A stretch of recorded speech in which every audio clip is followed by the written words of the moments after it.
Oh bah tiens, bonjour vous, ça faisait très longtemps qu'on n'avait pas fait de vidéo sur cette chaîne YouTube. J'espère que vous allez bien. Alors pourquoi est-ce qu'il y a une vidéo? Parce que ce week-end va être extrêmement chargé, autant chargé qu'un plat pris dans un petit bar allemand, tu vois, qui propose des plats. Genre ton assiette elle est blindax, c'est une montagne. Ceux qui auront la ref auront la ref. Bref, c'est un week-end extrêmement rempli pour moi. J'ai décidé de vous embarquer avec moi pour prendre quelques petits rushs. Ce sera une vidéo vraiment, il n'y aura pas trop de montage. C'est vraiment purement du vlog. Et c'est vraiment la vibe que j'ai envie de prendre pour les prochaines vidéos que je peux poster. C'est vraiment de se dire, ah bah enfin la voiture elle part là. Putain, il m'avait coincé les boomers là. Putain, mais les boomers sur les aires d'autoroute, mais mon Dieu! Vlog improvisé pour ces 4 jours qui vont être assez intenses pour moi. En tout cas, il y a des petits événements à gauche à droite et je tenais à vous les partager.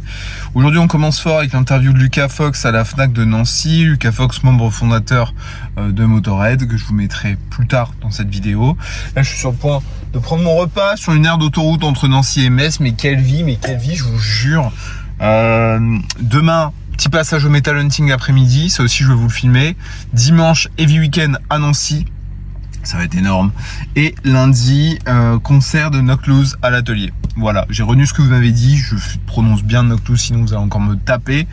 Voilà, je vous prends avec vous parce que ça fait longtemps qu'on n'a pas fait de vlog. Je trouve qu'il y a des choses intéressantes, je vais tout mettre dans cette vidéo. Voilà, tu peux t'asseoir tranquille, comme une vidéo de Feld Up que j'ai découvert il n'y a pas longtemps. Mais quelle vidéo incroyable, Feld Up, mais c'est fou cette chaîne, hein. J'écoute ça quand je fais des longs trajets et c'est incroyable. Voilà, il fait pas beau, il pleut, mon tupper m'attend, j'ai la dalle, je viens d'avaler une boisson très cool. Je sais pas si vous connaissez, c'est pas très connu, ça s'appelle un Monster. Et puis bon visionnage de vidéo. Et puis on fera peut-être un débriefing à la fin de cette vidéo.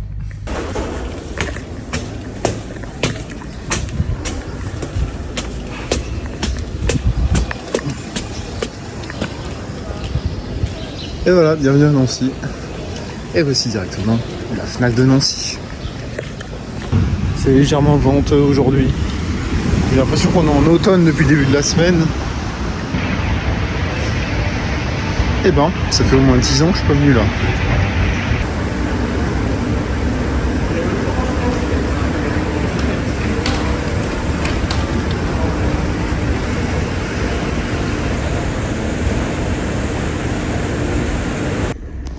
Et dis donc, c'est qu'on est bien posé là. Hop.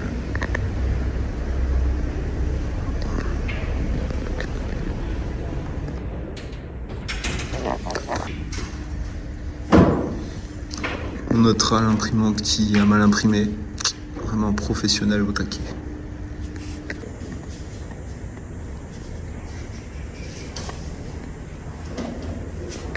Donc là, on va attendre Lucas pour l'interview, donc j'ai déjà tout préparé, donc bon, ça c'est pas mes micros à moi, mais il y a des petites questions qui sont ici, j'ai préparé mes affaires qui sont là, il y a le chargeur qui est sur la caméra, il y a le petit stand des bouquins là que vous voyez juste derrière, avec plein de...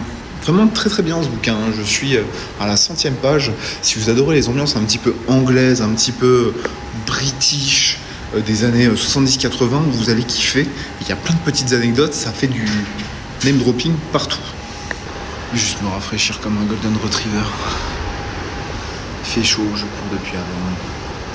Petit passage au H&M pour voir si... je vais passer au H&M pour m'acheter des petits trucs pour le Hellfest s'il y avait besoin. C'est quoi ces prix au H&M là? C'est devenu un magasin pour se fringuer pour les riches ou quoi? Les t-shirts à 40 balles, c'est quoi ça? Bon, c'est vrai que les t-shirts à 5 balles c'était une très mauvaise idée de base, mais c'est quoi l'inflation de ces t-shirts? Il faut vraiment que je complète l'avant-bras là. Bienvenue pour cette interview de Lucas Fox et merci à la Fnac de Nancy d'avoir pensé à moi pour cette invitation pour interviewer une des personnes qui a été, ma foi, très importante dans le paysage du métal depuis ces quelques dizaines d'années précédentes. J'ai plein de questions pour Monsieur Fox avec nous et notamment il va se présenter pour la première question. Ces questions ne sont pas forcément en lien avec le livre de Lucas que vous pouvez retrouver actuellement à la Fnac. Ce superbe livre que j'ai commencé et je vous conseille vraiment de le lire parce que si vous aimez les ambiances anglaises et plein d'anecdotes vis-à-vis du rock et du métal années 70-80, vous serez clairement pas déçu une seule seconde. En tout cas, ça se lit super bien. Mais sans plus attendre, certains peut-être ne connaissent pas la personne qui est avec moi, et c'est pour ça que la première question de cette interview qui va nous lancer, c'est « Bonjour Monsieur Fox, qui êtes-vous » Déjà, bonjour, et merci de m'accueillir ici à Nancy, à la FNAC. Ça me fait vraiment plaisir d'être là déjà. Je ne connaissais pas Nancy, donc c'est toujours une bonne excuse pour découvrir. Donc ça me fait plaisir. Donc, qui est Monsieur Fox Lucas et pourquoi est-ce que vous êtes connu et reconnu? Connu, reconnu, bon. Le plus évident, c'est Motorhead, parce qu'on a commencé Motorhead à deux, moi et Lemmy, pour toute une série de hasards. Comme souvent dans ma vie, la vie m'a poussé à faire des choses et j'ai eu envie et j'ai osé, donc c'était ça aussi. Donc je suis connu d'avoir été là au bon moment, surtout d'avoir connu Lemmy quasiment un an en avant. Encore un hasard, mais pas si grand que ça. Il y avait un club, donc je voulais percer. Bref, j'ai commencé à l'âge de 9 ans. J'étais complètement féru de batterie et on n'avait pas beaucoup d'argent, donc j'ai reçu une caisse claire pour mon anniversaire. Et après ça, je me suis dit, il faut absolument que je trouve un moyen de trouver le reste.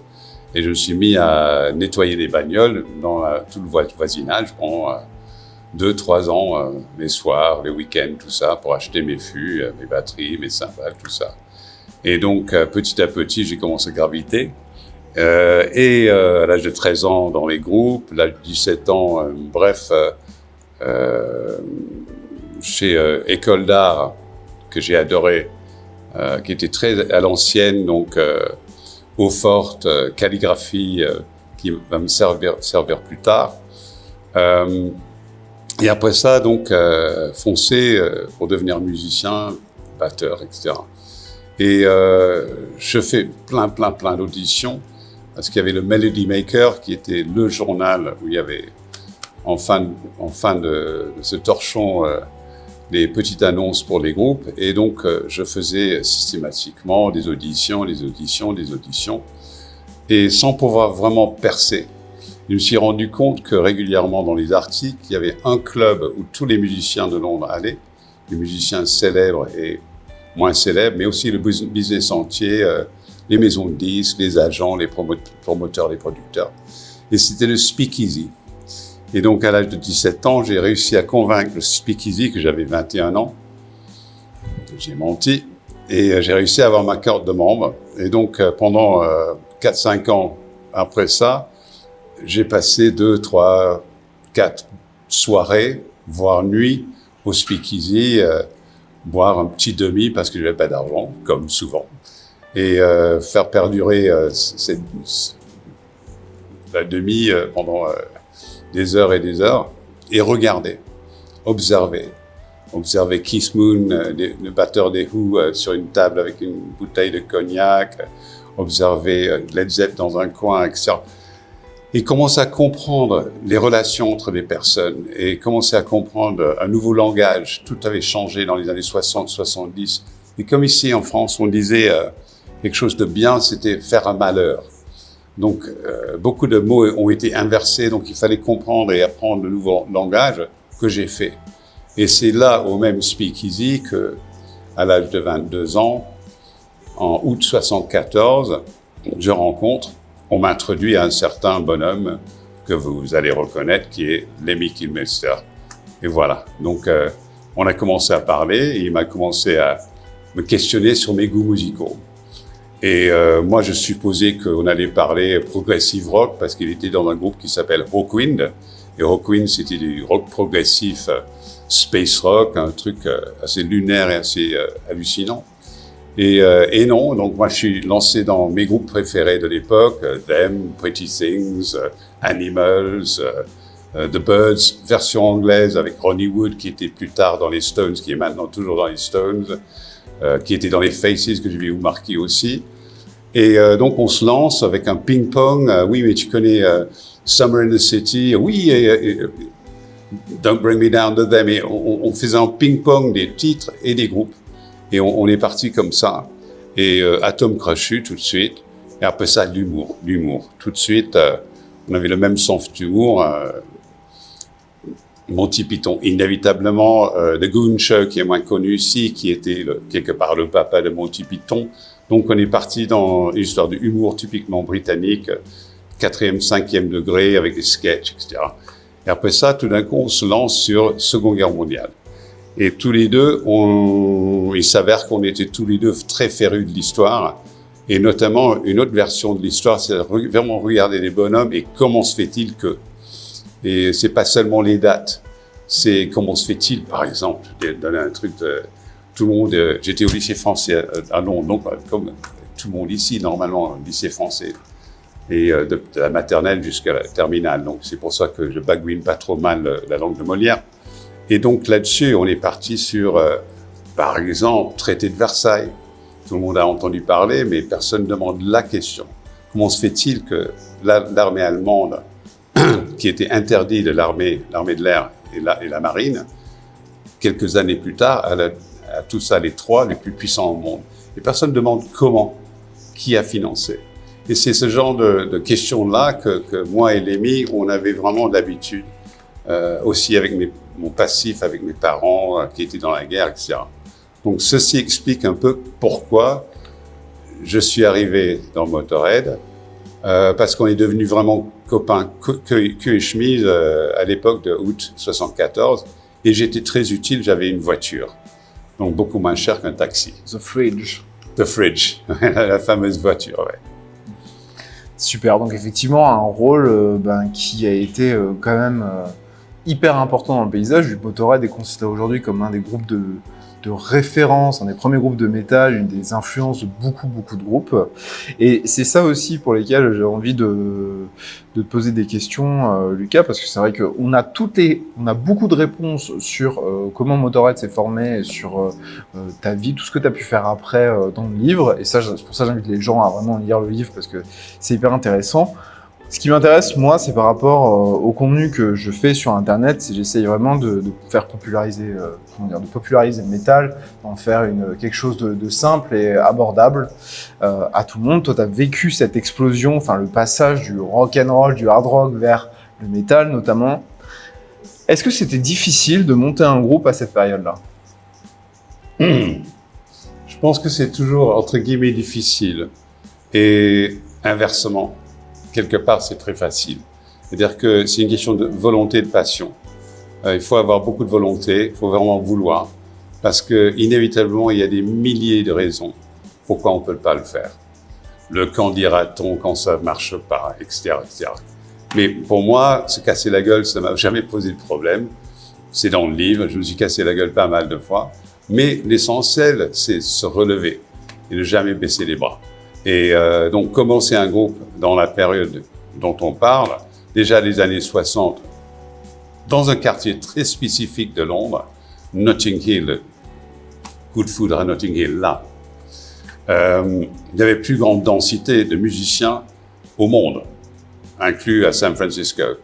Il y avait plus grande densité de groupes créés au monde, inclus bien sûr Motorhead, bien sûr, Queen aussi, Pink Fairies aussi, Pink Floyd aussi, Free aussi, qui était là, Taste qui était là, Brian Ferry qui a créé Roxy Music. Après ça, The Clash, on traînait tous dans les mêmes pubs. Clash, Warsaw Pact, Generation X, The Sex Pistols traînaient dans les mêmes pubs aussi, Stranglers. Donc on a tous cette explosion. Dans les années 50, c'était noir et blanc pour moi. Déjà, les années 50, dans mon Londres à moi, quand j'étais petit, toutes les rues de Londres avaient des trous de bombardement, le Blitz. On a perdu 100 000 personnes, ou tuées ou blessées dans le Blitz, en 5 mois. Donc, pour nous, c'était quelque chose de très présent, la Seconde Guerre mondiale. Et Notting Hill en particulier, c'était un quartier très pauvre. Il était aussi le front line jamaïcain. C'était là où Bob Marley a enregistré Exodus, par exemple. Énorme album. Et là-dessus, aussi avec l'ami, on parlait beaucoup de musique très large.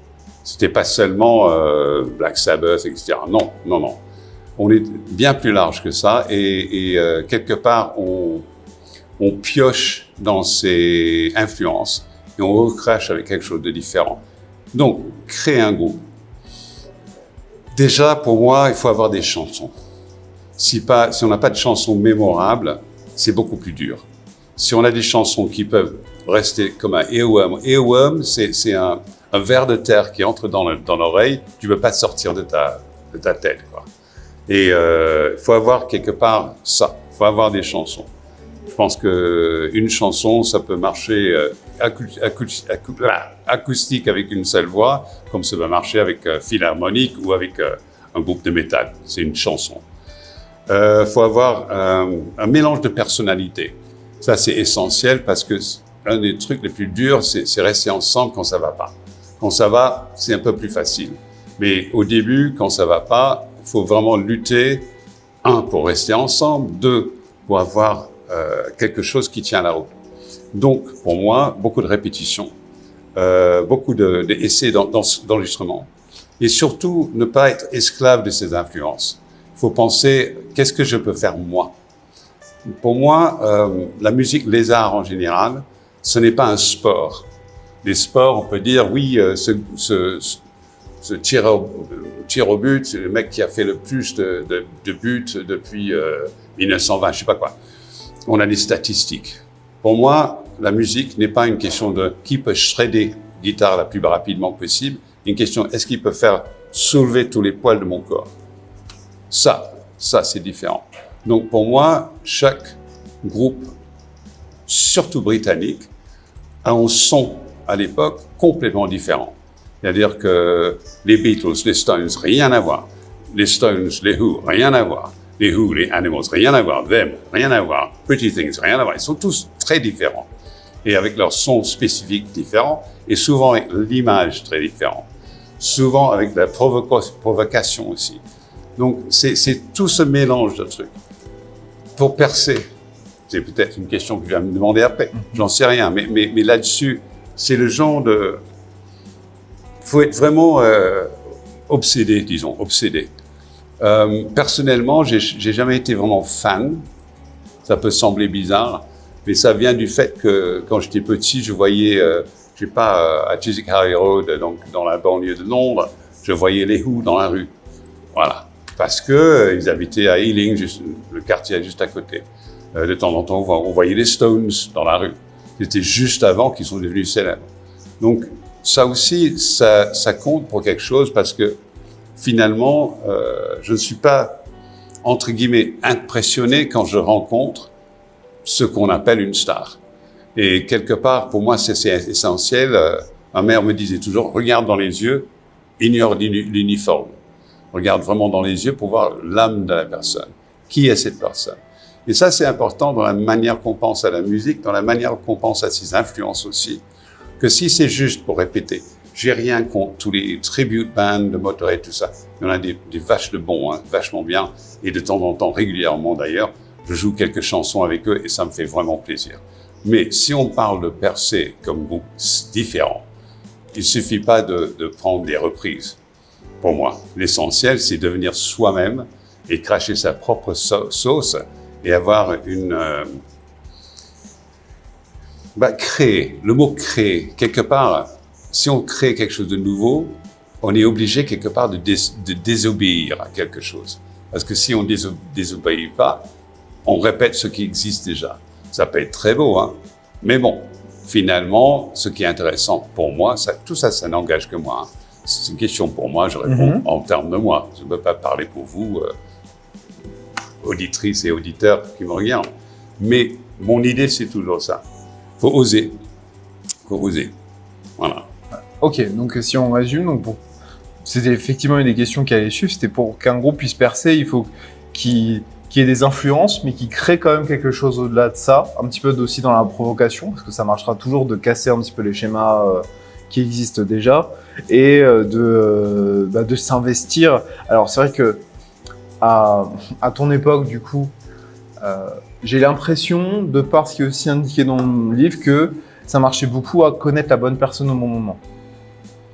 Je pense que c'est toujours le cas. Parce qu'aujourd'hui, je trouve que c'est, pour les groupes que je connais qui sont en train de monter, c'est beaucoup les réseaux sociaux.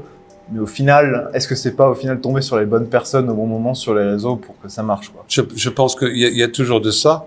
Et je pense qu'il faut tricher avec sa chance, comme moi j'ai fait au Speakeasy pour devenir membre à l'âge de 17 ans.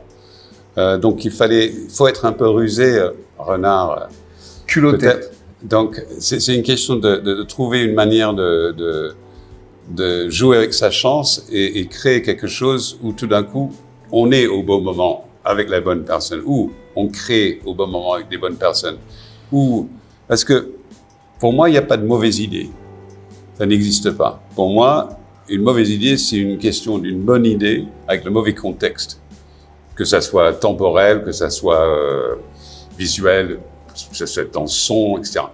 Mais souvent, quand on est en avance de son temps, on n'arrive pas à percer. Mais par contre, si on persévère, petit à petit, on commence à avoir des groupements de fans qui adhèrent à ça, et tout d'un coup, ça devient un mouvement, ça devient quelque chose de potable. Et là, on commence à réussir. Parce qu'on fait quelque chose de différent. Il y a beaucoup de qu'en dira-t-on. Oui, mais qu'en dira-t-on si ça, qu'est-ce qu'on va me penser de moi si je porte ceci, si je porte ce t-shirt-là. Enfin, en bon français, fuck off. C'est pas le propos.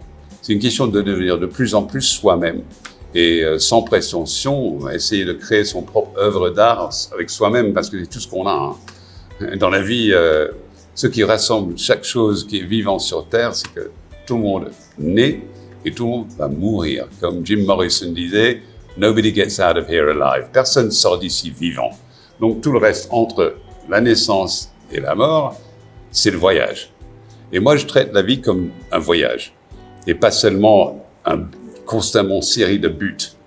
Pour moi, le but, c'est le voyage. C'est je prends mon pied en vivant. Et être à Nancy aujourd'hui, ça fait partie de mon voyage. Ce que je viens de dire, c'est déjà dans le passé. Donc, je ne peux pas changer le passé. Et acceptation, je pense qu'acceptation, soit accepter ce qui est, ce qu'on est, essayer de faire avec les moyens du bord, avec ce qu'on est, et se débrouiller pour essayer de... Voilà. Non, c'est très beau, j'applaudis. Une des questions qui était prévue, c'était du coup, avec ton point de vue, comment est-ce que tu perçois aujourd'hui, par rapport à ton époque, l'évolution du monde de la musique et du métal plus particulièrement? C'est complexe, hein, parce que je peux répondre avec une série de groupes, je pense pas. Je peux répondre avec des mouvements, des mouvances. Je peux répondre en disant Hellfest. Tout le monde disait que la France n'est pas un pays musical. J'ai toujours refusé ça. J'ai trouvé ça nul. Et je parle pas seulement rock, là, je parle en général. Brel, putain de Brel, Aznavour, Gainsbourg, come on, Dutronc, Hardy. Enfin, ça c'est de la création. Ça n'existait pas avant. C'est pas une copie.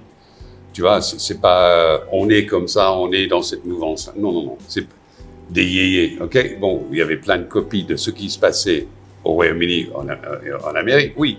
Mais la liste que je viens de donner n'ont pas copié. Justement, ils ont trouvé leur propre griffe, leur propre patte. Voilà. Donc, ce qui se passe aujourd'hui, j'ai tendance à dire que c'est un peu trop... j'ai tendance à pouvoir lire les influences un peu trop. Par contre, techniquement, ça atteint des hauteurs insouciantes.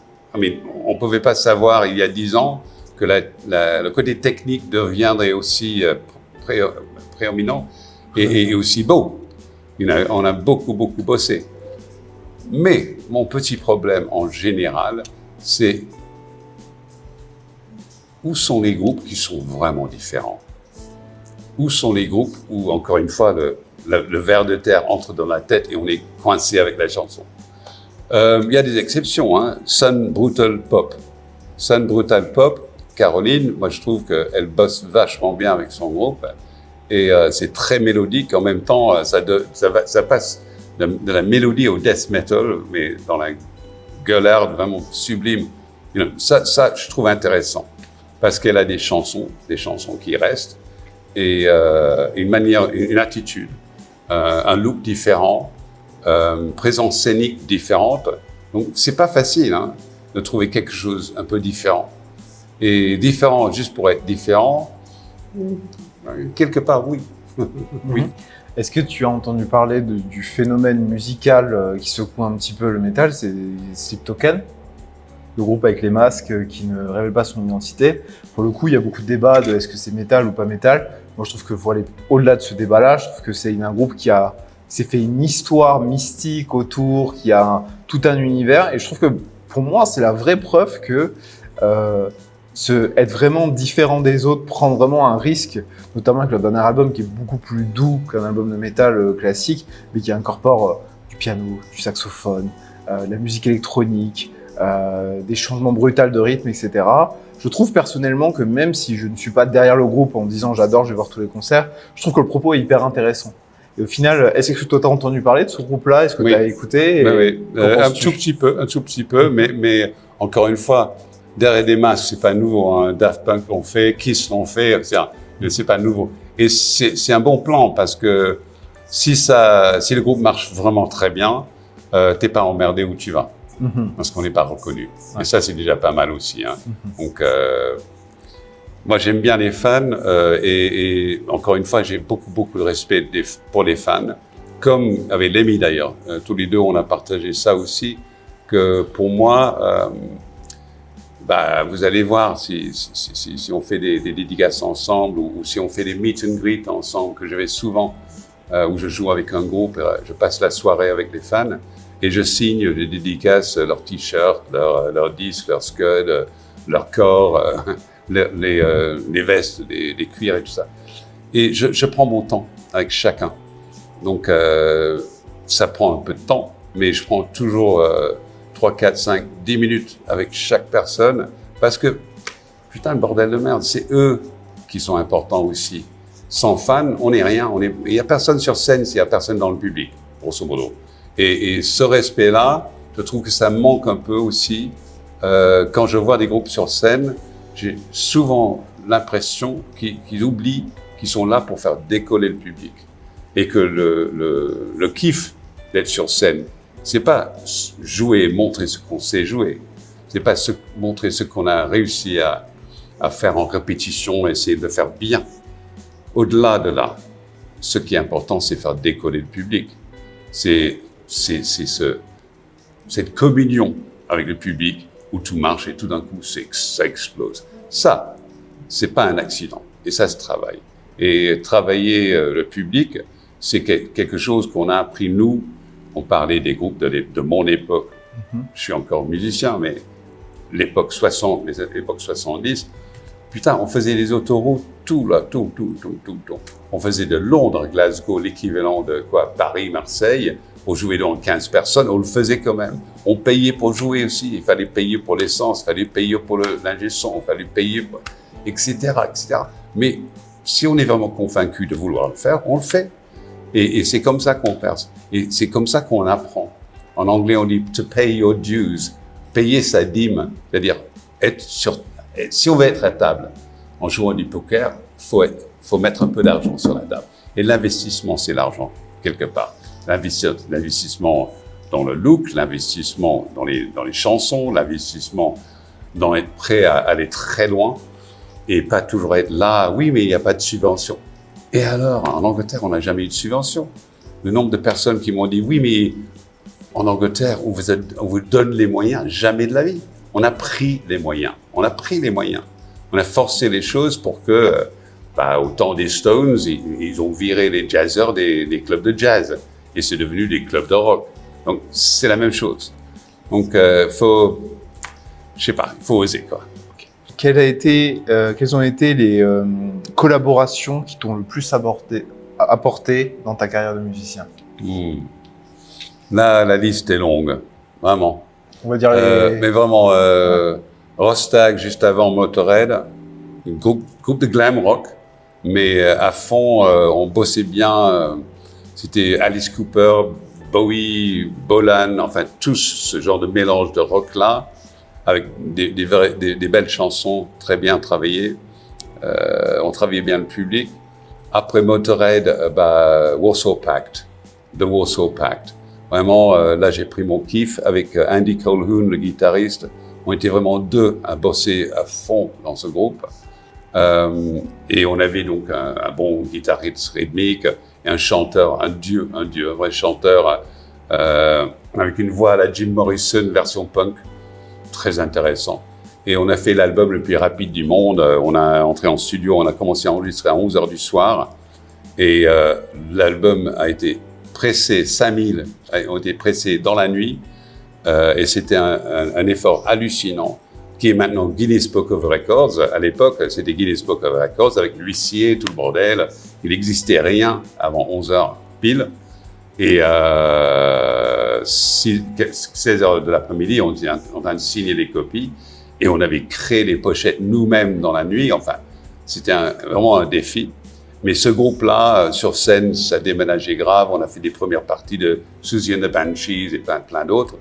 Et on était dans la même mouvance, dans le même quartier que les Clash, etc., Generation X, Tony James, Brian James, des Damned. Il était un grand copain à moi et il me manque déjà. Il est parti il y a quelques semaines. Bon, il est mort il y a quelques semaines. Il est parti, ça me fait toujours bizarre. Mais beaucoup de copains là-dedans. Et c'était ces collaborations-là avec aussi White Lightning, qui était un groupe qui n'a pas sorti l'album, mais on a passé quand même 2 mois et demi en studio enregistré et vraiment créé en studio. On était pendant... on a commencé toutes les maquettes dans le sous-sol, là où les Beatles ont fait leur dernier concert sur le toit, ok, 3 Savile Row, au centre de Londres. Et dans le sous-sol, il y avait un studio où ils ont enregistré un album aussi, un des derniers. Et donc, on a fait les maquettes là-dedans. Après ça, on est parti chez Tony Visconti, qui a produit Bowie, qui a produit plein d'autres. Rita Mitsuko, par exemple, qui n'ont pas pris une ride. Hein. Si vous écoutez Rita Mitsuko aujourd'hui, production de Tony, absolument nickel, ça n'a pas pris une ride.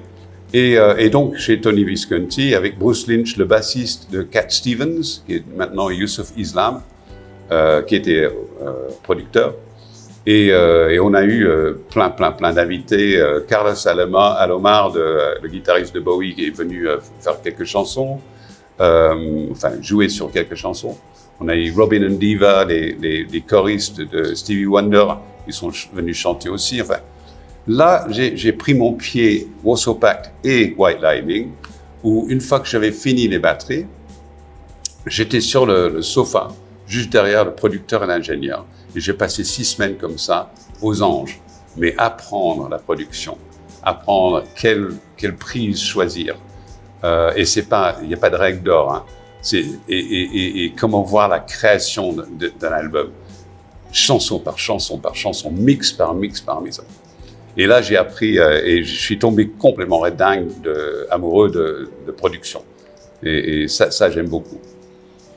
C'est vrai que c'est quelque chose dont quand on a un simple auditeur, un simple amateur de musique, qu'on n'est pas musicien, qu'on n'a pas fait d'album, etc. Pour nous, le mot production, c'est très vague. On sait juste qu'on dit juste la production est clean ou la production elle est un peu sale parce que ça a été voulu.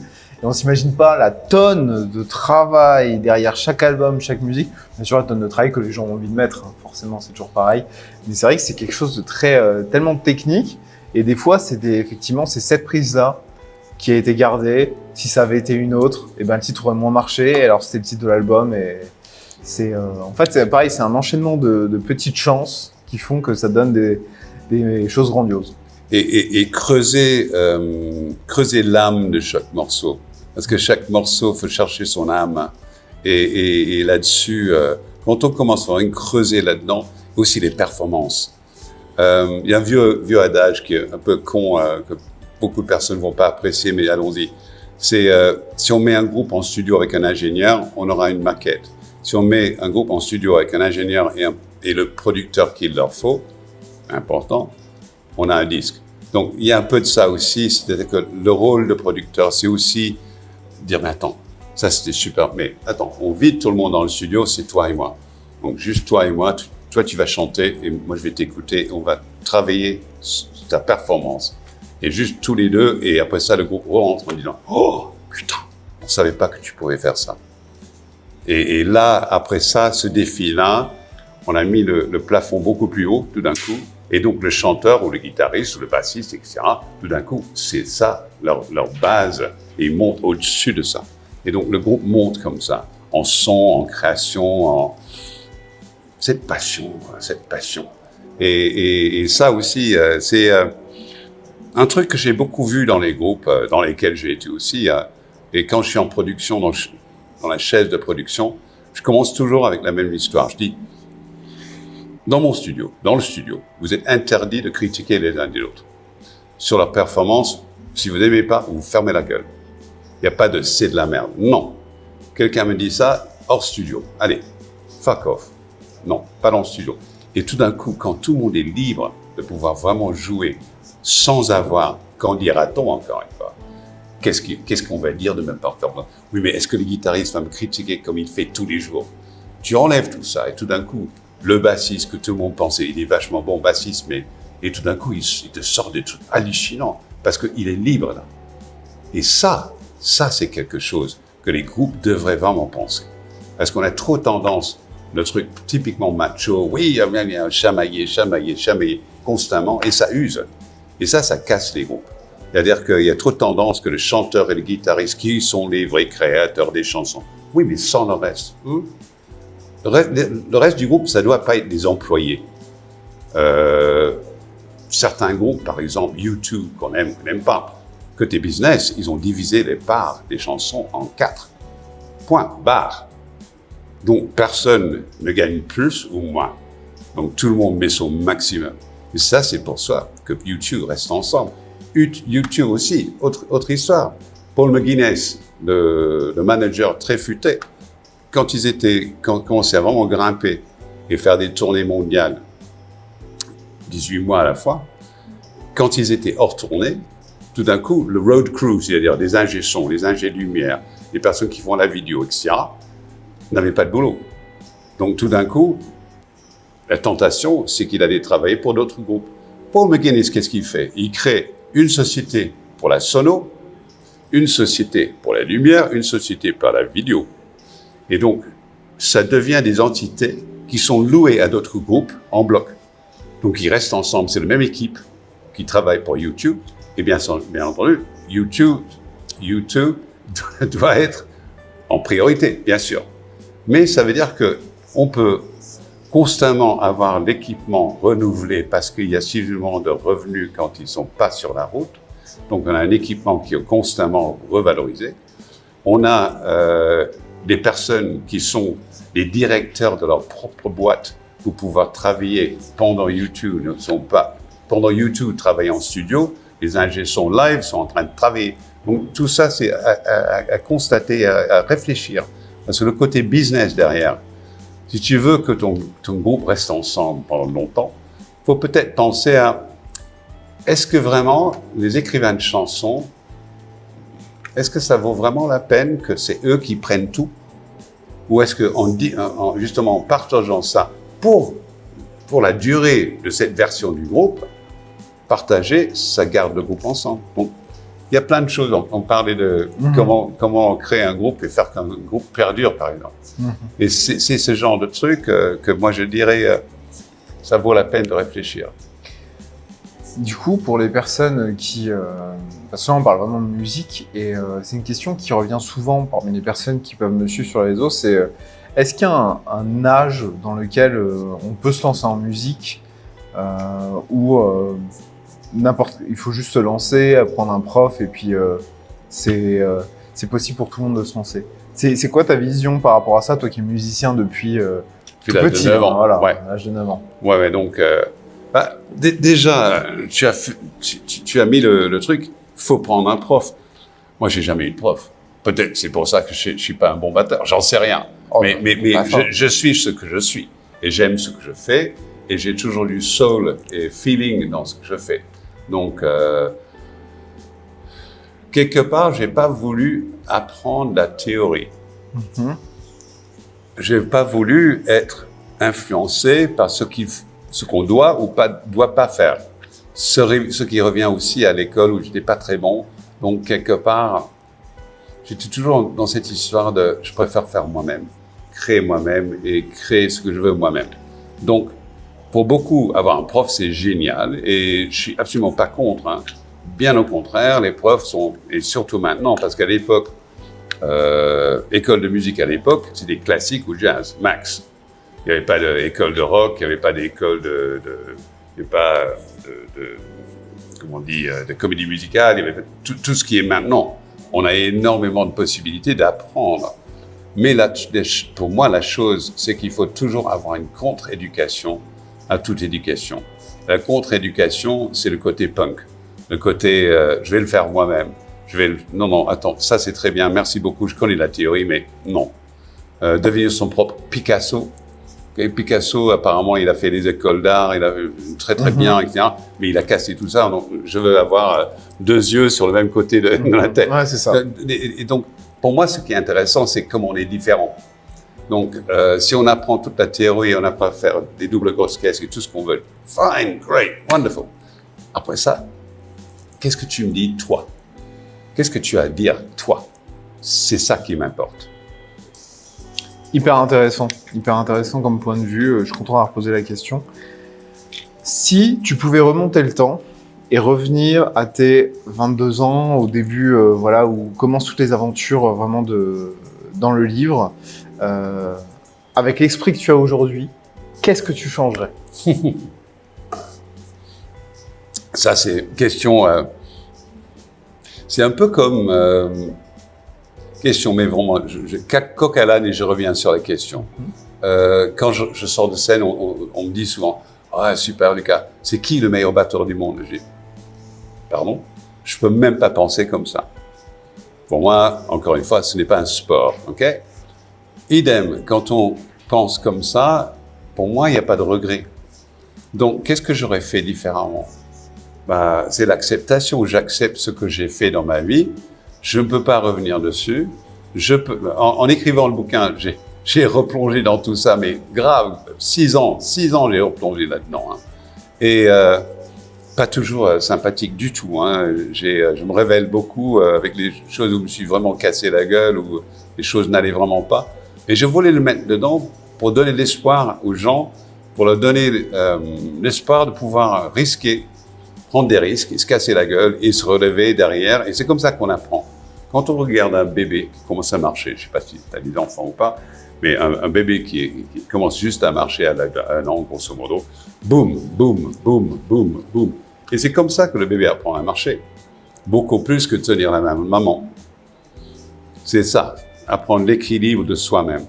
Et donc, pour moi, quelque part, qu'est-ce que j'aurais pu changer ou je n'ai pas vraiment de regrets, parce que pour moi, toute l'aventure a mené à quelque chose, qui a mené à quelque chose, qui a mené jusqu'à aujourd'hui, le 6 juin, à Nancy. Et je suis ravi d'être là. Mais est-ce que tu vois ce que je veux dire? It's that. Et si on vit constamment en disant, oui, mais si je fais ça, est-ce que je vais le regretter plus tard? Je pense que les regrets, la plupart des gens, c'est regretter de n'avoir pas essayé. On regrette rarement d'avoir essayé et pas réussi, parce que au moins on a essayé. Au moins on a foncé dans le tas et on a essayé. Ça marche pas. Quelque part, si ça marche pas, on apprend quelque chose. Il y a toujours quelque chose dedans qui mène à quelque chose d'autre. Et tout d'un coup, il y a un autre mec qui était dans la salle qui dit « Oh putain, le groupe est vachement bien, mais en effet, mais est-ce que tu veux venir jouer avec moi ?» Et tout d'un coup, c'est repart. Donc il y a toujours quelque chose. C'est comme les auditions. Quand tu vas jouer avec un groupe, c'est pas seulement pour montrer à ce groupe-là ce que tu sais faire, c'est parce qu'il y a d'autres personnes qui vont te repérer dans l'audition, qui vont te dire « Bah tiens, je sais que tu n'es pas bon pour ce groupe-là, mais tu serais vachement bon pour mon groupe. » Et c'est ce genre d'attitude-là que j'ai. Ok. Et ça t'aide. C'est un peu le destin, faire les choses. Et de toute façon, ce que je repère vis-à-vis de ces interviews, c'est on peut soi-même y aller au forceps à apprendre les choses, mais on va toujours pas dépendre, mais on a besoin des autres pour nous aider toujours à step up. Que ce soit quelqu'un qui va être un coéquipier, quelqu'un qui va nous tirer vers le haut. Et au final, je pense que c'est un peu ça la musique, où là ça va finir sur une belle note poétique, au final ça la musique, c'est fait pour rapprocher les gens ensemble. Oh oui. Et en même temps, c'est en rapprochant les gens ensemble qu'on fait de la bonne musique. Oui, aussi. Et quelque part, la beauté, c'est de faire découvrir quelqu'un à quelqu'un, quelque chose qui est à l'intérieur de lui, qu'il n'a pas perçu lui-même en se regardant dans la glace ou en s'écoutant jouer. Et que quelque part, quand tu dis « Oh putain, cette note-là, quelle note ?» Bah écoute, bzz, là, écoute-moi ça. Putain, si tu répètes ça 5 fois, on a le couplet, on a le refrain. Et c'est cette ping-pong d'idées entre les musiciens et un producteur dans l'idéal, producteur, musicien, etc. Ce jeu de ping-pong créatif, c'est ça qui est génial. Et quand ça monte, putain, c'est plus de la mayonnaise qu'ils prennent. Hein. C'est jouissif. C'est tout d'un coup, on est fuck, yes, là, on tient quelque chose. Et pour chaque musicien qui est à ce moment-là, il sent cette... Écoute, on envoûte les gens. Il faut envoûter les gens. En regardant ça, j'imagine, je me mets à votre place. Vous préférez que moi, je suis un peu un ovni qui vient d'une autre planète et je suis pas juste le mec d'à côté qui vit ton voisin de palier. Non, hein? Donc, moi, je suis un ovni parce que je me suis fait ovni, parce que ma vie était pas facile. Donc, j'étais refusé par beaucoup. Il y a eu beaucoup de négatifs contre moi. Et donc, je me suis forgé en restant sensible, mais pas susceptible. C'est joliment dit. C'est ça. Et pour moi, la sensibilité est une force énorme, sans laquelle, quelque part, on n'écoute pas l'autre. Et si on n'écoute pas l'autre, on va jamais obtenir de l'autre ce qu'on veut. Et le ping-pong ne marche pas, parce qu'on fait ping-pong contre un mur, parce qu'on n'écoute pas l'autre. Quand on fait ping et tout d'un coup, ça arrive ici, ça devient intéressant. Quand ça devient un peu dangereux, quand on arrive dans une situation où on perd pied, là, ça devient intéressant créativement. Super. Si vous voulez avoir plus d'informations sur le parcours de Lucas, n'hésitez pas du coup à aller acheter son livre et pourquoi pas faire un retour sur les différents sites où vous pouvez l'acheter ou même moi me dire si vous l'avez acheté, ça m'intéresse d'avoir votre avis. Si vous êtes, on va éviter la catastrophe, si vous êtes intéressé pour recevoir Monsieur Fox, du coup chez vous, peu importe où que vous soyez en France, que ce soit Nancy, Metz, etc., que vous soyez un bar, un lieu où on peut se réunir, vous voulez organiser un meet and greet, eh bien ça peut se faire, il suffit juste, vous pouvez m'envoyer un mail directement, je retransférerai par la suite, tout sera en description. Ça peut être un super bon événement pour partager des anecdotes et puis Lucas sera prêt à dégainer le stylo pour absolument. dédicacer. Et je prends mon temps en gothique sur chaque dédicace. Mais je fais beaucoup ça. J'ai fait Lille avec un bar le soir après la Fnac à Lille. À Marseille, on a dégoté le truc. La Maison Hantée, qui est un bar à Marseille que j'adore, un rock bar depuis 35 ans. On a défoncé l'endroit, on joue avec les musiciens locaux, on a passé la soirée ensemble, génial. On a fait ça au Havre, au bistrot au Havre. J'adore ça. On est là pour ça. Moi, écoute, le truc bizarre pour moi, ok. J'étais en train de faire une interview, okay, un grand interview. Olivier Nuc, un des grands critiques de rock, très intéressant, donc on est en plein à ma porte, et tout d'un coup, c'est mon bouquin qui arrive. Et tout d'un coup, j'ai ce bouquin pour la première fois dans mes mains. Et c'est lourd, hein, c'est dense. Et j'ai regardé ça en me disant, tu sais quoi, tu as fait ce que tu as voulu faire.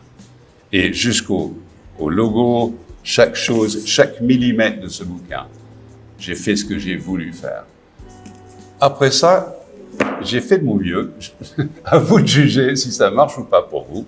Mais grosso modo, ce que les autres pensent de moi, c'est leur problème, jusqu'au moment où je laisse ça devenir mon problème.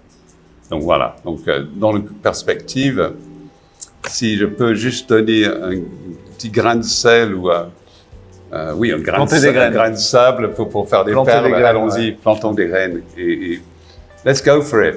Keep on rocking. Comme disaient les Allemands, un Félix au-dessus de ma tête, qu'est-ce qui se passe? Un Félix au-dessus de ma tête, et tout d'un coup, Bon, je suis revenu, j'ai fait les courses, je me suis attaché les cheveux, j'ai enlevé mes lentilles. Vraiment en mode panique totale là, parce que je suis exténué. Il y a des gens, vous savez, on dit souvent que les introvertis, c'est genre des gens qui perdent leur énergie. Plus ils parlent à des gens, plus ils perdent leur énergie. Genre c'est le principe de l'introverti, alors l'extraverti, lui il gagne de l'énergie. Je suis extraverti, j'adore les gens, j'adore parler aux gens. Vous savez moi qu'est-ce qui me pompe vraiment mon énergie?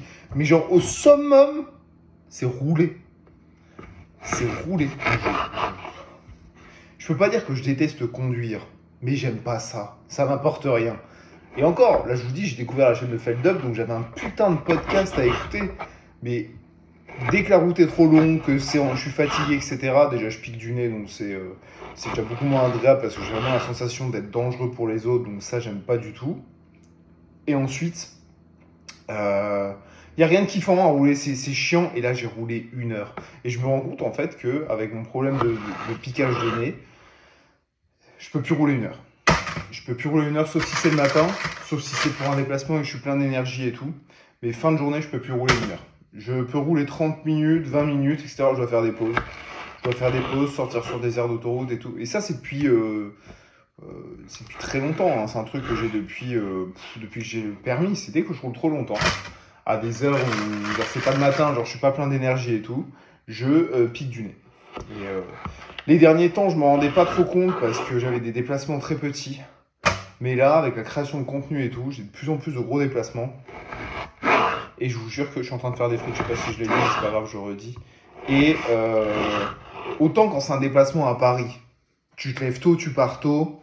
Quand tu fais 4 heures d'une traite, peut-être pas d'une traite le matin, mais tu fais 2 heures, 2 heures, ça va. Mais alors faire 1 heure en fin de journée quand t'es claqué, franchement, non, ça j'arrive plus. C'est vraiment pas pour moi. Moi j'adore le train, le problème du train c'est 10 fois trop cher et ça te contraint à des horaires de merde.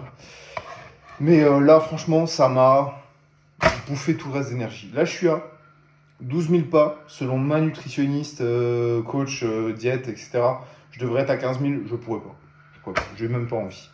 J'ai même pas envie. Je suis à un stade, j'ai plus mes lentilles, j'ai plus rien, je suis claquetos de chez claqué. Après, les nuits dernières n'ont pas été bonnes. Et ceux qui me suivent sur mon compte Instagram, vous savez très bien que j'essaie actuellement de lutter contre mon temps d'écran. Là d'ailleurs, je dois faire le débriefing du temps d'écran. Je m'étais misé de tomber à 6 heures de temps d'écran par jour en moyenne. Donc je suis passé de 8h30, là à la fin du mois je suis passé à 7h. Petite amélioration, il y a quelques avertissements etc. Mais clairement je suis loin de me douter que ça resterait aussi haut. Et pourquoi est-ce que c'est resté aussi haut, j'expliquerai dans la vidéo. Mais clairement il y a des petits trucs que malheureusement je ne peux pas éviter. Notamment le fait que si tu parles à des personnes en vue d'avoir des dates, en vue de rencontres etc. Ou même pour le business, tu es quand même obligé de tenir une conversation. Par contre, là où je me dis c'est clair et net, et là où vraiment il faut que je me fixe une barrière, parce que le sommeil, c'est pareil, c'est quand je vous dis je pique du nez, c'est aussi en ce moment je dors mal. Je pense clairement que je vais mettre une barrière. En fait, vous allez peut-être vous y retrouver, vous me direz en commentaire ce que vous en pensez, mais clairement, je devrais me coucher à 22h parce que même s'il y a des conversations qui pourraient durer jusqu'à 22h, on a tous eu des conversations qui durent jusqu'à minuit, minuit et demi parce que vous êtes dans un super sujet, vous échangez des musiques, c'est top. C'est super, hein, je dis pas, c'est des super conversations et tout. Et si c'est pour vous lever une fois, ça va, mais trop souvent, ça va pas. Faut que vous respectiez vous-même. Et vraiment, moi, je me dis, coûte que coûte, je pense que maintenant, je vais me foutre à 22h au pieu, je vais lire mon bouquin et je vais dormir jusqu'à quand je peux le matin. De toute façon, je sais que le matin, je suis jamais réveillé entre 7h et 8h, c'est naturel. Je suis pas un mec qui fait la grasse mat. Mais clairement, je peux plus laisser ça comme ça. Et je pense que je vais clairement dire eh ben tant pis, allez tous vous faire mettre, je vais me coucher. Voilà. Un peu une version Cartman modernisée. Bon après c'est vrai qu'il y a les soirées Twitch, c'est vrai qu'il y a les soirées où on sort, où il y a les concerts et tout. Mais je me dis, vaut mieux avoir ça de temps en temps. Quand t'es plein d'énergie parce que t'as bien dormi toute la semaine et que t'es pas claqué de la journée. Voilà, heureusement que c'est une activité simple que je suis en train de faire en même temps parce que sinon je pense que je serais en train de syncoper, à baver là. Mais voilà un petit peu les réflexions du moment sur le temps d'écran, mais vraiment je vois que là ça me bouffe. En fait, j'en arrive à des moments où j'aimerais, c'est con hein, ce que je vais dire, mais j'aimerais juste prendre congé de mon portable. Genre que le travail continue, tu vois, mais que je sois pas là pendant une semaine, tu vois. Même pas besoin de me connecter au réseau. Et je dis ça, mais bon, j'y vais quand même sur les réseaux parce qu'il y a des trucs fun et tout, mais une semaine sans connexion au réseau, t'imagines le truc? Je suis sûr que ça va être incroyable. Alors, une semaine de vacances, t'es juste avec la personne avec qui tu t'entends le mieux sur l'heure actuelle. Et voilà. Incroyable. Ça va être incroyable. C'est des vacances de rêve. Dites-moi, c'est quoi vos vacances de rêve là, en commentaire. Faites vivre un peu l'espace commentaire là. Mettez ce que vous avez mangé hier. Moi, je m'en bats les steaks de toute façon. Vous savez bien qu'on fait ça pour stimuler un petit peu l'algo. Et puis ça fait vivre. Ça fait toujours sympa de mettre des commentaires. Même si je ne suis pas le meilleur pour y répondre à tous. J'en suis conscient. J'essaye de faire des efforts. Ça aussi, tu vois. Si je passais moins de temps à faire des vidéos là sur... Si je passais moins de temps à faire des vidéos là, sur TikTok et Insta et tout, je pourrais peut-être répondre plus aux commentaires. Mais je pense que les gens préfèrent que je fasse d'autres vidéos que de répondre aux commentaires. Voilà. Je suis vraiment très... Mamma mia. Allez, on va mettre les patates au air fryer. Je vais me poser devant la fin de la vidéo de Feld Up. Me chier dessus certainement, vu que j'avais pas le visuel. Et puis, je pense que je rallumerai cette caméra demain au Metal Hunting. Donc logiquement, si je fais ça, ça va nous propulser à dans moins de 24 heures au Metal Hunting. Allez, magie. Et voilà la joie du montage et la praticité de faire des transitions de merde. On arrive vers Antin. Alors Antin, ce qu'il y a à dire, c'est qu'il y a un panneau pour indiquer la ville. Magnifique petit village et un grand parking. Là, je passe juste pour une petite heure, voire moins, avant de partir à un événement social. Mais je voulais vraiment revenir parce que l'année dernière, j'ai pas pu. Cette année, c'est de nouveau compromis parce qu'il y a plein d'événements en un week-end. Mais ça fait partie des petits festivals qu'il faut mettre en avant parce que déjà, c'est dans la meilleure région de France, en Moselle, vous le savez très bien. Et en plus de ça, c'est un festival qui va mettre en avant les styles de métal qu'on a un peu moins l'habitude de mettre en avant, c'est-à-dire le thrash, le death, le black. Et des styles un peu plus extrêmes qu'on a tendance à perdre un petit peu en festival au prix du metalcore, etc., qui sont un peu plus populaires. Donc je vais prendre quelques images, j'espère que ça vous plaira.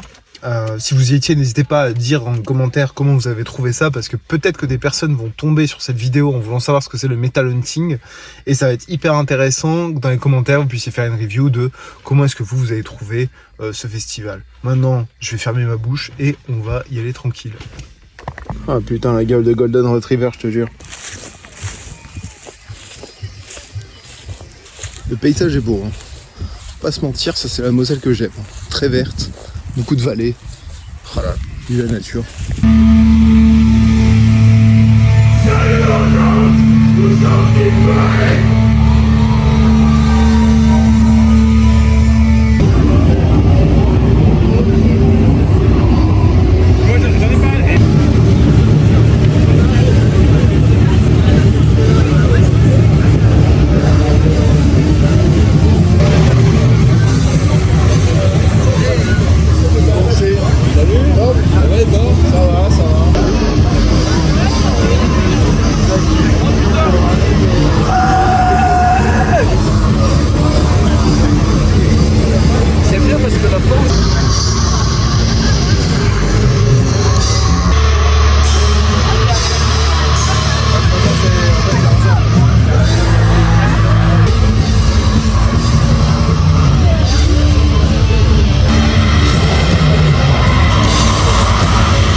Bon, sinon, chez Stonehorn, on fait quel style de musique? On fait du groove death metal.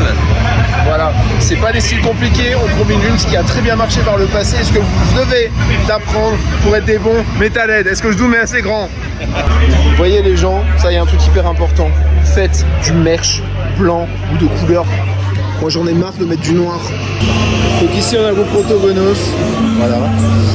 Et ils font du metalcore, mais regardez-moi la beauté. Je mettrai à l'écran l'artiste. Il y a fait ce t-shirt, mais regardez-moi la beauté. C'est un peu style gravure comme ça. Est-ce qu'on apprécie la gravure? Forcément. Impec. Merci de faire du merch blanc. Merci.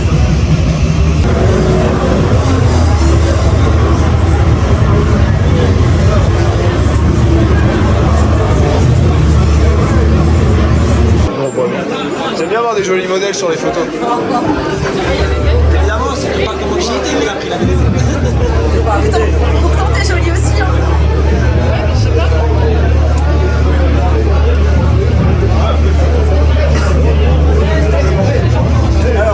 On rencontre que des bons groupes. Stoner qui passe demain. Malheureusement, je ne pourrais pas filmer ça. Mais quand même, donnons leur parole. Alors du coup, nom du groupe et d'où vous venez? Nostronautes et on vient de Grand Est, Aube-Marne. Super. Donc votre musique, c'est quel style? C'est du stoner galactique. Ok. Ça veut dire quoi galactique? Comment tu définis ça? Dans le sens où on a pas mal d'effets très spatial et que on raconte les histoires d'un équipage fictif de vaisseaux spatiaux. Super. Ça fait combien de temps du coup vous avez composé le groupe? Ça fait depuis 2020. On a commencé tous les deux avec Richie. On a eu un premier line-up mais qui n'a pas forcément tenu. Et puis au fur et à mesure, on a renforcé le groupe et aujourd'hui ça fonctionne bien. Quoi, voilà. On a le premier guitariste d'ailleurs qui est là aussi. Coucou, enchanté. Enchanté. Impeccable. Du coup, je mettrai le lien dans la description si vous voulez checker. Et puis je vous invite de toute façon à checker tous les groupes qui passent dans les vidéos parce que c'est essentiel de supporter les petits groupes. N'est-ce pas messieurs? Merci. Merci. Alors je m'isole un peu pour que vous ayez une vue globale du festival. Vous allez voir, c'est très beau, c'est très vert.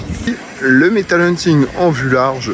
Bon, on est vraiment sur un festival à taille humaine, on va pas se mentir, hein, il y a vraiment du monde, mais voilà, c'est pas non plus, on n'est pas sur un Hellfest, mais il faut encourager ce type de petit festival pour encourager des scènes émergentes ou des groupes ou des styles même qui ont du mal un petit peu à se faire leur place en France. Et encore une fois, je le dis, essayez d'aller plus loin que ce que vous pouvez écouter sur les réseaux, de tout ce qui peut être un peu mainstream, du metalcore, des titres, du modern metal, et vous allez voir, vous allez trouver des styles qui vont encore plus vous parler, qui sont peut-être un peu cachés.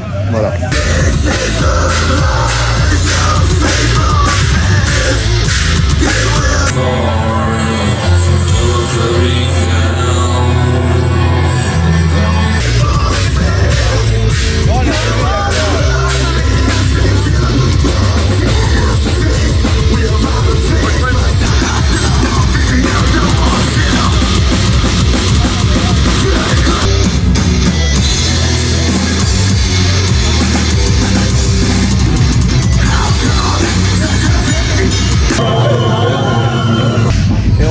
J'ai déjà réussi à me casser la voix, mais je repars avec 2 super t-shirts, je suis super content, super ambiance. Je suis vraiment déçu de ne pas pouvoir rester plus longtemps parce que l'ambiance est dingue, les groupes sont très bons, tout le monde parle avec tout le monde, c'est vraiment super cool.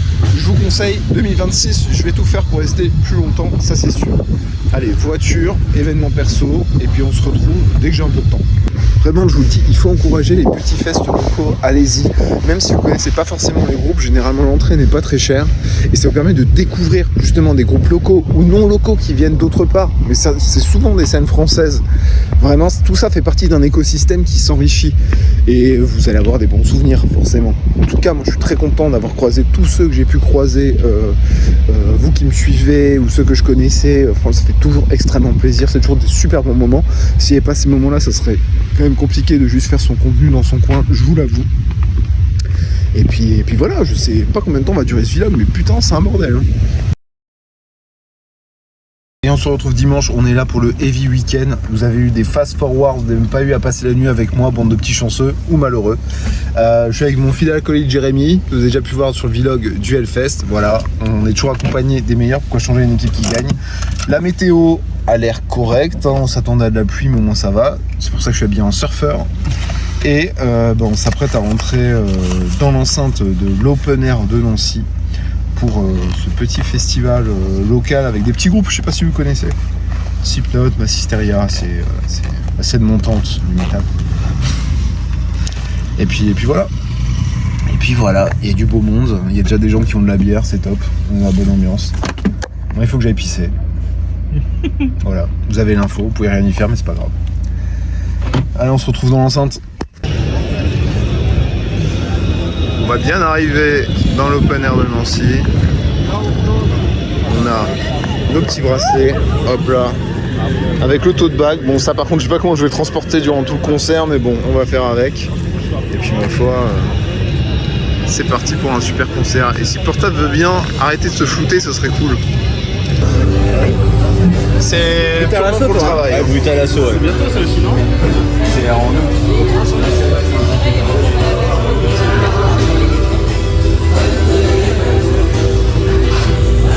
Et bienvenue à l'Open Air de Nancy, il y a un peu de monde. Regardez-moi ça, c'est en train de se remplir. Il est, à l'heure actuelle, il est 16h16. On attend nos films morts. Regardez-moi ce monde. Ça fait plaisir des beaux événements comme ça qui rassemblent en Lorraine, meilleure région de France, je le rappelle. Ça, regarde, dès que je fais un vlog, ça va. Tu vois, il va se fouter. Bah, bien sûr, parce que je te montre, il se fout pas.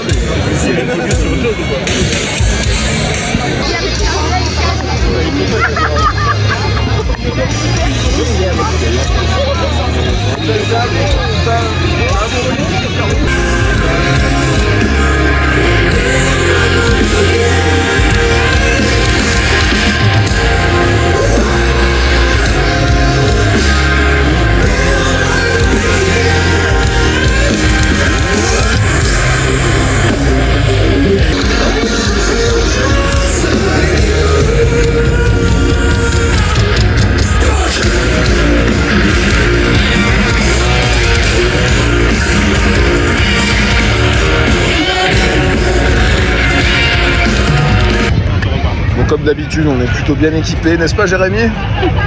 Franchement, ça passe. Un petit peu de boisson, un petit peu de pain, un petit peu de gluten, ça passe. On va aller sur le concert de Rise. Il n'y a que 30 minutes entre chaque concert, ça va très très vite. J'espère, je ne me fais aucun souci pour Rise. Tu vas être dans la vidéo toi? Regardez-moi ce guitariste de BG là. Guitariste de l'élite. Je mettrai sa bio, je mettrai son Instagram dans la bio, ok? C'est le mien en fait, c'est le mien. Voilà, il y aura 500 millions de vues à cette vidéo, je te préviens. Et puis voilà, on se retrouve après Rise. Et en espérant que je sois pas trop bourré.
Maintenant j'ai une mission bien particulière, je dois trouver Simon et Ragnar pour faire une vidéo avec, sans trop me faire harponner avant le début du concert. Ça va être...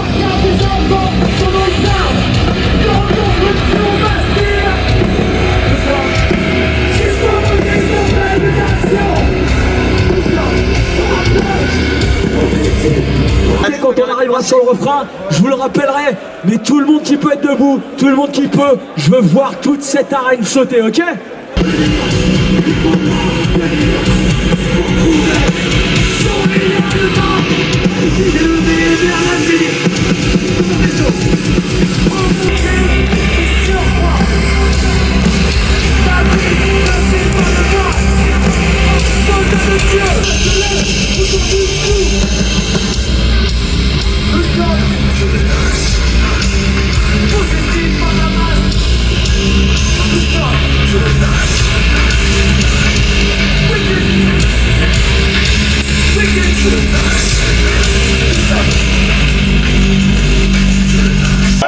Pour Slipknot, fermez-le pour Slipknot. C'est une chose plus que du métal. Faites un wall of death. Et la soirée est loin d'être finie. Vous savez la loi. Merci à Madame Hélène. Merci Olivier, merci Louis. Merci Mathieu. Merci bon. Merci. Le wall of death.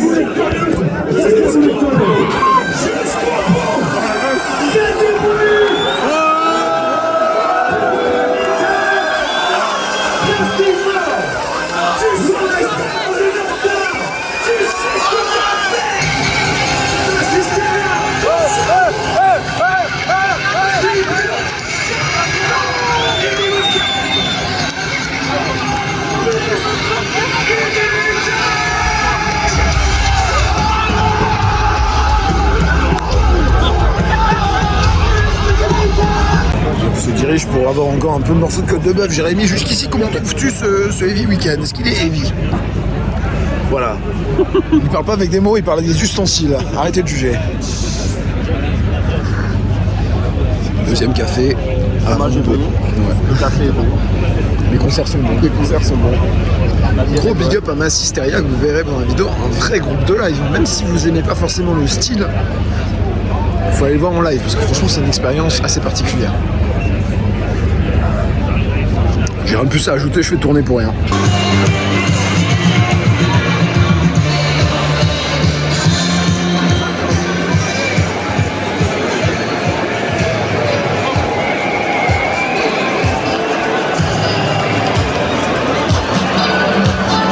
Apparemment, il n'y a pas d'ambiance dans l'Est.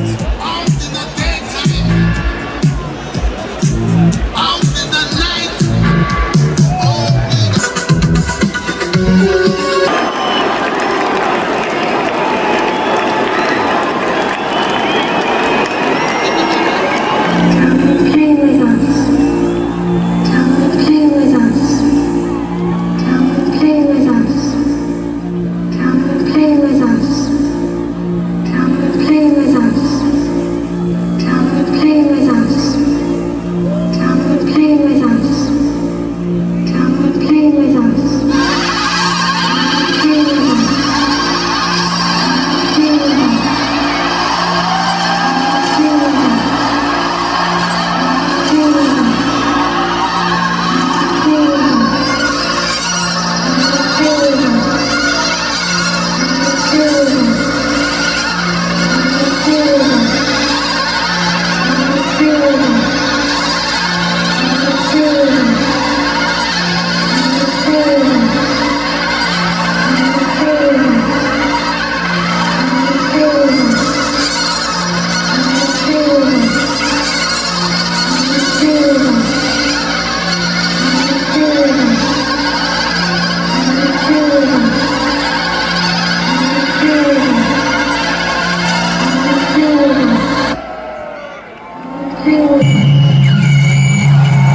du week-end. Vous pouvez entendre à ma voix, je l'ai perdu. Si vous avez loupé ces moments d'anthologie sur Instagram, vous pouvez encore retrouver dans le canal mes enregistrements avec une voix complètement cassée. Vous allez adorer. Je filme bien sûr vers le haut pour pas qu'on reconnaisse où je suis, parce qu'il faut respecter la vie privée des créateurs, s'il vous plaît.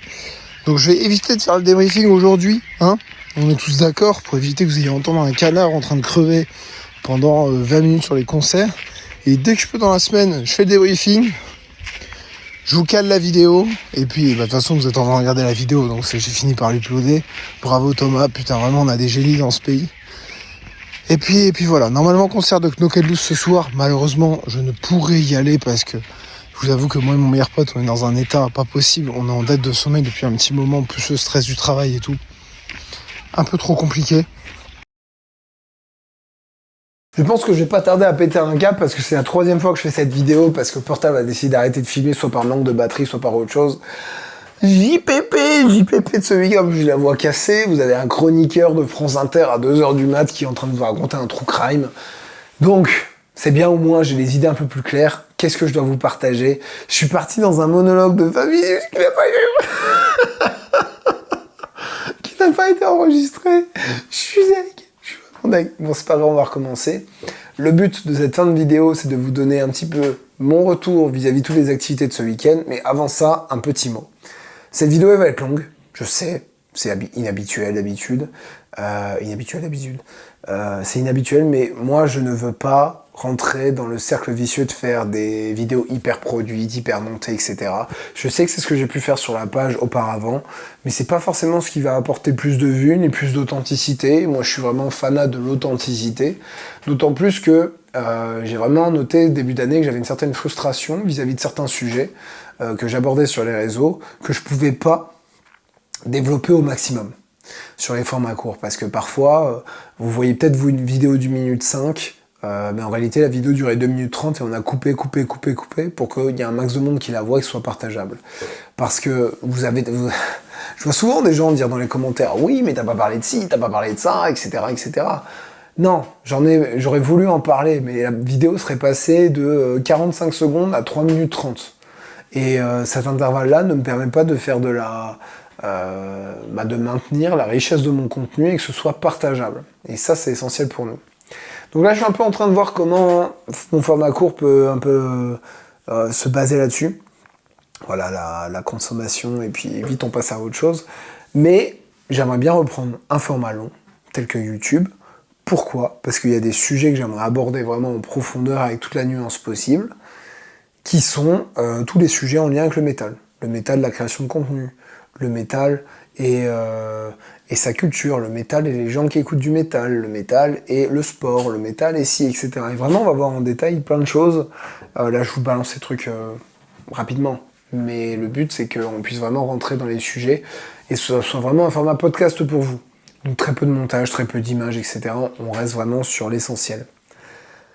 Voilà, donc c'est pour ça que le format long va certainement reprendre dans les prochains mois. Il faut juste que je me motive et que je m'enlève cette barrière de me dire « Thomas, tu as fait un format long, mais il n'y aura pas de montage. » C'est pas grave, on va garder les voilà, on va garder des trucs comme ça parce que ça fait partie d'un contenu qui reste authentique. Donc bravo déjà si vous êtes arrivé jusque-là, vous pouvez commenter serpent, parce que cette vidéo est longue comme un serpent. Et maintenant on va passer au débriefing. Donc déjà, merci à la FNAC de Nancy de m'avoir invité pour l'interview de Lucas Fox. Lucas Fox qui a sorti ce superbe livre, Lucas Fox qui est un membre fondateur de Motorhead, donc qui a connu les Mickey Mister qui a participé, donc du coup via son groupe Motorhead, a posé les bases du métal qu'on connaît aujourd'hui. C'est un super bouquin. Si vous aimez bien les ambiances un petit peu british, etc., vous allez être aux anges, parce que vraiment, il y a plein de refs au Londres des années 70, il y a plein de noms de stars qui ont été croisés. Vraiment, ça avait l'air d'être une époque de zinzin.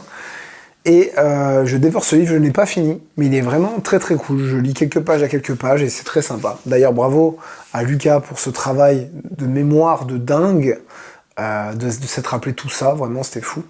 Et du coup, j'ai pu le rencontrer, on avait déjà parlé par téléphone, et j'ai pu lui poser des questions sur son point de vue, sur l'évolution du monde de la musique et les conseils qu'il pourrait donner au nouveau groupe, ce que vous avez vu en début de vidéo. C'était hyper intéressant, c'est un super échange, un peu court, malheureusement, moi j'ai dû vite retourner chez moi par la suite. Je vous explique pourquoi après, mais vraiment c'était une bonne interview et j'espère pouvoir voir Lucas venir à Metz dans une librairie, un bar, un hôtel, un restaurant qui voudra accueillir un événement un petit peu meet and greet. Si vous êtes intéressé par ce type d'événement, vous pouvez m'envoyer un mail sur mail pro, je retransférerai à l'attaché de Lucas. Mais c'était vraiment super intéressant d'avoir son avis. J'espère que vous avez apprécié cette interview, moi je l'ai trouvé très cool. Lucas, c'est quelqu'un qui respire le rock'n'roll, c'est assez dingue. Donc voilà, j'espère que vous avez kiffé. En tout cas, moi, c'était un honneur de faire ça et je suis impatient de finir ce bouquin. Et du coup, vous n'allez pas voir. Du coup, les questions n'ont pas été tournées autour de Lemmy parce que ça aurait été un truc classique, mais j'avais pas envie qu'on parle de Lemmy, j'ai envie qu'on parle de la vision de Lucas Fox qui a été là au moment où tout a commencé à exploser culturellement au niveau de la musique et qui a posé ses bases dans le monde du métal. Voilà. Voilà, tout simplement. J'ai pas pu aller au Heavy Weekend après parce que je vous avoue que j'avais 1h10 de route avant, 1h10 de route après. Lucas Fox, j'habite un petit peu dans la Cambrousse, non pas forcément à Metz même, voilà. J'habite un petit peu dans la Cambrousse et moi j'aime pas rouler. J'aime pas rouler. C'est ce qui m'a poussé à parfois annuler des événements, à ne pas aller à certains festivals, etc. Rouler pour partir en vacances, t'as une journée à rouler, t'as des bons podcasts, etc., ça va. Mais rouler dans une journée de travail, c'est horrible pour moi. Je fatigue extrêmement vite des yeux. Ce qui fait que je peux piquer du nez au volant assez rapidement. Et j'ai pas envie d'être un danger pour les autres, ni un danger pour moi-même. Donc c'est vrai que, étant un couche-tôt, lève-tôt, je me dois parfois d'annuler des événements ou de pas pouvoir y aller parce que voilà, je pense à moi avant tout. Je pense que c'est quelque chose que vous comprendrez. Et hors de question de se blinder la gueule de caféine à chaque fois qu'on se déplace parce que c'est pas des bonnes habitudes de vie. Voilà. Voilà pourquoi j'étais pas au Heavy Weekend le vendredi soir, mais c'était un truc de zinzin et c'est bien dommage parce que j'ai loupé le Tan, voilà, que j'aurais bien aimé rencontrer. Je vous conseille sa chaîne YouTube que je mettrai en description, bien sûr, parce que c'est une super chaîne YouTube à découvrir. On arrive à samedi. Samedi, du coup, j'avais un événement perso le soir, mais juste à côté, il y avait le Metal Hunting à Intin, du coup. Et j'ai pu y passer avant d'aller à mon événement, et il restait 1 à 2 heures. Là, j'ai fait la connaissance de plein de gens super, notamment ce groupe qui m'a offert le t-shirt pro. Et le t-shirt est absolument incroyable, un petit style gravure comme on aime, vraiment très très cool. Franchement, je mettrai aussi leur Spotify dans la bio. J'ai pu rencontrer d'autres groupes très sympas, vous avez pu voir Stonehorns, enfin voilà. Il y a de quoi faire vraiment dans la bio, il y a de quoi piocher. Merci au Metal Hunting du coup pour l'invitation, merci pour la confiance, pour avoir organisé le concours, c'était vraiment très cool. Et j'y suis passé que 1 heure, 2 heures, mais vous avez été adorables, l'accueil a été super cool. Il y avait une bonne ambiance partout et c'est cool de voir un festival qui met en avant des musiques qui n'ont pas forcément le vent en poupe actuellement. On va parler de stoner, on va parler de trash, de groove metal, etc. C'est des mots qu'on entend moins actuellement et j'espère qu'ils vont revenir parce que je vous invite, vous en tant que metalhead, que vous soyez jeune, vieux, débutant, avancé, etc., à diversifier au maximum vos écoutes, les styles que vous allez écouter. C'est essentiel pour se faire une bonne culture musicale, que ce soit dans le métal, dans le rock ou même avec les autres styles. C'est pas interdit d'écouter de la pop si vous écoutez du métal, c'est pas interdit d'écouter de la techno si vous écoutez du métal. Si vous êtes un grand fan de black metal, on va pas vous en vouloir si vous écoutez du metalcore, du groove metal ou du power. Il faut se libérer de ça, écoutez ce dont vous avez envie. La musique, c'est un grand buffet dans lequel tout le monde a le droit de se servir et de se resservir. Donc vraiment, allez-y. Voilà, donc merci vraiment au Metal Hunting, vous étiez top. Très cool, vraiment très très cool. Et j'espère l'année prochaine pouvoir venir un peu plus longtemps. J'ai d'ailleurs pu y croiser aussi Massimo de Union en Enfer et Ragnar d'En Metal, du coup, que j'ai revu le dimanche.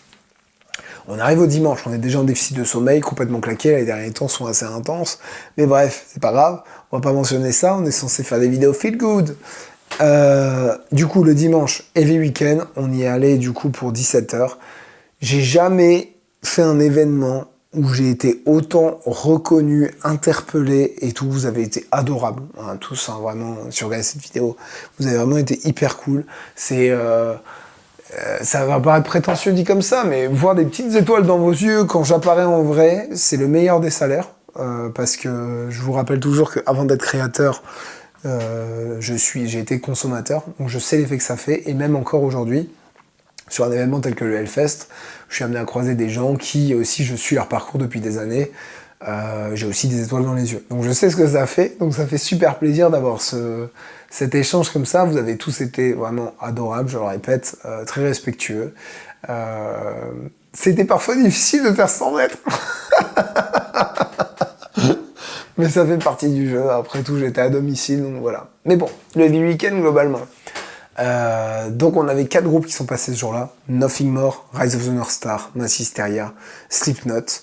Nothing More, alors je connaissais de nom, je sais qu'ils sont passés au Hellfest en 2023, que je ne suis pas là à ce concert-là, mais qu'une de mes amies y allait et qu'elle a absolument adoré. Elle m'avait déjà dit que le chanteur était incroyable, et effectivement, l'enfoiré, non seulement il y a des beaux cheveux, une belle voix, mais en plus il y a une shape de bâtard. Donc bon, bref, faut être un peu jaloux. Bon concert. Alors je préviens d'avance à ceux qui viendront en commentaire, je ne suis pas au courant des drames qu'il y a autour du chanteur. Je sais qu'il y en a, faut que je m'y intéresse, je n'ai pas checké. Pour moi, ils ont fait une bonne prestation, c'est un bon groupe, ils sont bien finis, c'était très cool. Bel échange d'énergie positive, voilà. Deuxième groupe, Rise of the North Star. Rise of the North Star, ça devait être la 3e ou 4e fois que je les voyais. 4e fois. Toujours un banger. J'adore ce groupe. Bon, déjà, vous savez bien qu'au fond, je suis un weeb. J'adore tout ce qui est culture jap, le culture jap, le Japon, les mangas, les animés, bref, tout ce qui compose vraiment un weeb basique. Donc eux, quand ils reprennent un petit peu des thématiques de tout ce monde du Japon, franchement, on peut être un gros kiff. Et même l'énergie du groupe est absolument incroyable. J'ai jamais fait un concert où j'ai été déçu de Rise of the North Star. C'est vraiment un truc de fou. Moi, j'adore ce groupe. Et quel plaisir d'avoir pu aller mocher pendant une partie du concert avec vous dans la fosse et d'avoir pu chanter le refrain de Showdown ensemble. Ça, c'était vraiment un petit moment épique. Et c'était très marrant de voir des gens qui me connaissaient dans le moche et qui prenaient des photos en selfie avec moi. Genre, je leur disais, putain mec, t'as 5 secondes à la prochaine musique, fonce. Donc voilà, c'était très très cool et j'ai beaucoup apprécié. Et ensuite, Mass Hysteria, où je voudrais m'y attarder 2 petites secondes. Alors, Mass Hysteria, je vais vous le dire clairement, Mass Hysteria, quand j'ai écouté, ça m'a fait ni chaud ni froid. Je trouvais que ça a son style particulier, ça chante et ça rappe en français. Ça a son style, Mass Hysteria, ça a sa patte. On peut ne pas être fan. Par contre, il est impossible qu'en concert, vous ne soyez pas pris par l'hystérie collective que crée ce groupe, parce que vraiment, c'est un groupe de live. C'est un groupe de live. Je trouve personnellement qu'au Hellfest, Mass Hysteria a fait un meilleur show que Metallica qui passait après. Mass Hysteria, c'est un truc de dingue. Ils arrivent à t'emporter avec eux, c'est fou. Je pense que c'est le fait qu'ils chantent en français et que tout le monde peut chanter les paroles, les comprendre. Mais vraiment, c'était un bordel. Vous avez vu les vidéos, de toute façon, c'était génial. J'ai pu filmer en POV le Wall of Death et c'était très marrant à faire. Donc vraiment, Mass Hysteria, si vous le voyez en festival ou en concert près de chez vous et que vous voulez tenter le truc, je ne peux que vous le recommander parce que c'était complètement dingue. Complètement dingue. D'ailleurs, Jamie, si tu passes là, je pense pas, mais en tout cas, bonjour et encore merci de l'aide que tu m'as apportée dans une des futures vidéos de Lama Lava Lampe. Voilà, une petite avant-première. Voilà pour Mass Hysteria. Et enfin, on finit sur Slipknot. Bon, bah, Slipknot, c'est... J'allais dire, c'est les ténors, quoi. C'est des mecs qui connaissent leur truc. Ils connaissent comment faire un bon concert, c'est des showman. Et le show était à la hauteur du groupe. Vraiment, c'était dingue. Les lumières, le son, les reprises. Là, c'était une tournée spéciale Iowa. Iowa, qui est pour moi un des meilleurs albums de Slipknot. J'ai beaucoup plus aimé le concert là que le concert en 2013 à la clôture du Hellfest de Slipknot. Parce qu'il y avait un super échange avec le public, je trouve qu'ils ont pris le temps entre chaque groupe pour poser les choses. Corey a super bien parlé au public, c'était très très cool.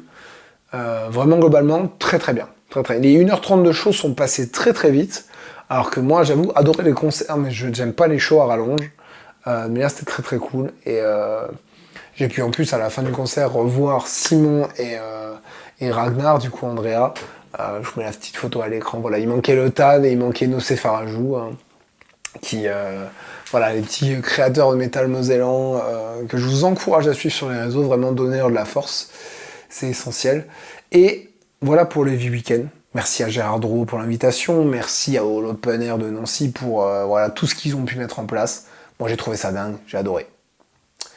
Ce qui nous amène du coup tard le soir chez nous, et du coup hier, lundi soir, j'étais censé aller au concert de Knock Loose au Luxembourg. Mais là, pour les mêmes raisons que je vous ai citées avant pour le déplacement à Nancy, là j'aurais dû y aller seul, vu que j'ai eu les personnes avec qui je devais aller ont décommandé.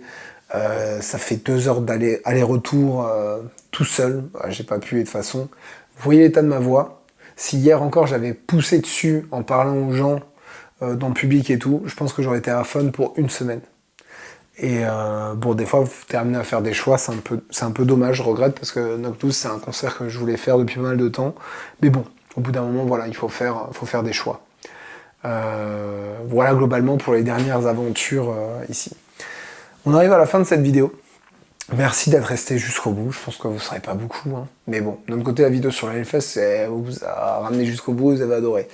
Il y avait plus d'1 heure, je crois. Donc j'espère en tout cas que vous avez kiffé cette vidéo. J'espère pouvoir rapidement vous ressortir un format long. J'espère que vous avez apprécié le quasi zéro montage et naturel de cette vidéo, avec cette voix si suave.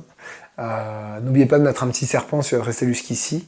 Là, je vous propose, pour ceux qui sont restés jusqu'ici, si vous avez des questions sur le lien entre le métal et la création de contenu, comment est-ce qu'on s'organise pour trouver les idées, comment est-ce qu'on peut se lancer, tout ce qui peut vous passer par la tête, je vous invite à me le mettre en commentaire parce que j'y répondrai certainement dans une des futures vidéos Facecam qu'on va aborder ensemble, dans lequel on va aborder ce sujet-là.